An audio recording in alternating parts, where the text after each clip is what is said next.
I have constantly said in this country, until Nigerians get to a stage to say, no, you can't be minister of power if it is generator that is powering your whole house and you have not provided generator for every other person. You cannot be minister of housing if you are not staying in a government apartment. You cannot be minister of health if you do not have your treatment in this country. You cannot be minister of education if your children are all schooling outside. You can't. Why? Because human beings have self-interest. There is what is called self-interest. If his children are going to go to the government secondary school, he will make sure that government secondary schools are well taken care of. If his family is going to go to the general hospital next door, he will make sure that general hospital is well taken care of. But as long as leaders do not share in the plight of the people, as long as leaders can fly to the US, to UK, to Dubai for their health care and condemn the people to this kind of conditions here, as long as that is the situation, we are not moving anywhere. So Nigerians will have to rise up and say, no, you can't be our minister for education because your children are not schooling here. So when you have a situation, rather than the people making sacrifice and demonstrating how much sacrifice you have made for the people, then we say, yes, you be our leader because you have suffered for us. You have denied yourself legitimate pleasures for our sake. That is what used to qualify people for leadership.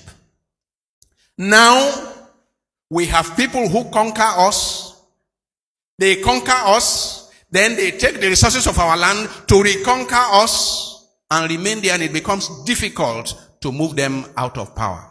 But someday, as I always say, the revenge of the poor is at the corner. The revenge of the poor is coming. And that one, you will not be able to do anything about it. You can have your jeep. You can have your generators. You can have everything bulletproof. But the revenge of the poor, it happened in France. It happened in Russia. It has just happened in Sudan. It will happen here.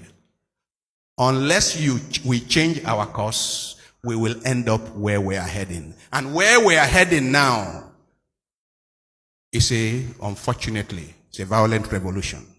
That's where we are heading, unless we change our course. And I am not just talking of leaders in the national level. I'm not talking of presidents and governors and senators and House of Rep. I'm talking of all of us who are privileged. I hope you know. And many of us here, most of us here are privileged. What is our concern for the people next door? For the poor people next door, what is our concern? What is even our concern for our megadis?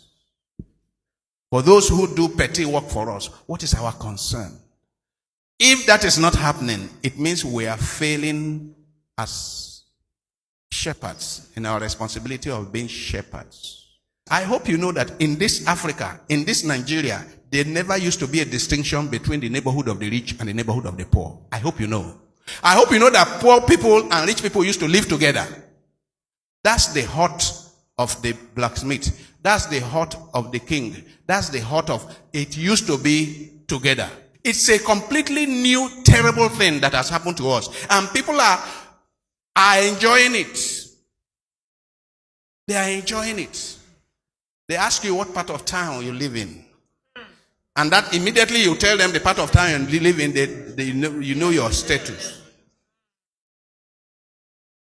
And I am saying, by the time you segregate society, what used to be called apartheid, and Nigerians were in the forefront of fighting apartheid, where the white man said, look, you blacks, you live there, we whites, we live here. That is exactly what we are doing to our fellow black people. Exactly. And you know, it makes it easier when revolution comes. I hope you know. It makes it easier. It means the poor people know where to go. And I challenge the authorities in our cities. I challenge town planners that this is not how to plan towns. Let us start working. If we want our peace and safety and security in future, let us start working on what is called integrated cities. integrated estates, integrated settlements. If we want peace, the one we are on now, you will never have peace. We need to have integrated cities where the not so rich and the rich and so on live together and share. So that the children that are growing up privileged will know they are privileged when they see next door the other children. And they go to the same school, by the way. They go to the same school, by the way.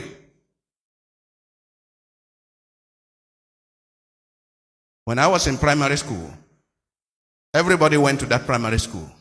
We never knew that anyone was rich or anyone was poor. And that helped us. That helped us. But the society we are creating today, I am saying it is not sustainable. What did I call it? It's not sustainable.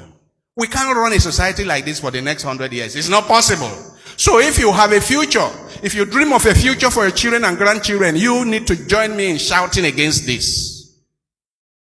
If you dream of a future for your children and grandchildren, you need to join me in saying, this is inappropriate. This is dangerous. This is destructive.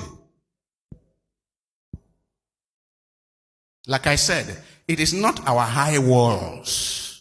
It is not our barbed wires. It is not our electrified fences that will save us.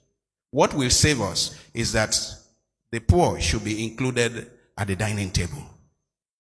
Yes, the poor and the handicapped and the widow and the orphan, they should be included at the dining table. That is what will save us.